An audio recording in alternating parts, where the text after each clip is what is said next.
In today's video, I'm going to teach you how to display coordinates on the cursor. If you've ever wanted a quick on-screen readout of where your cursor is in your drawing, this is a simple and powerful way to work more precisely without constantly glancing at the command line.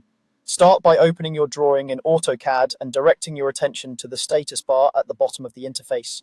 That bar holds a number of drafting aids, and the one we need is called Dynamic Input or DIN. Make sure the DIN control is visible. If you don't see it, look for the customization icon on the far right of the status bar. It looks like 3 small lines. Click it to open the list of available toggles, then enable dynamic input so the DIN button appears on the bar. Now turn dynamic input on. You can press F12 on your keyboard or simply click the DIN button. When it's active, the icon displays a blue glow, which is your visual confirmation that the feature is engaged. Move your cursor into the drawing area. You should now see a small floating set of values appearing right next to your cursor.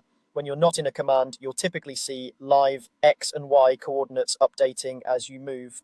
When you are in a drawing command, such as line, you'll often see distance and angle information relative to the previous point. This heads-up display keeps your focus in the drawing space and helps you place points with accuracy. If you'd like to tailor what appears with the cursor, right-click the DIN icon on the status bar and choose Dynamic Input Settings. This opens the settings window where you can refine how the heads-up display behaves.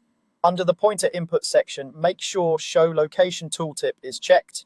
This option ensures that the coordinate readout is clearly visible at the cursor, which is ideal when you're aligning geometry or verifying positions on the fly. Click OK to apply the setting. From now on, as you move around or draw, your cursor will continuously show coordinate information or the relevant distance and angle values. This is especially helpful for confirming precise placement, verifying alignment, and reducing errors introduced by guesswork.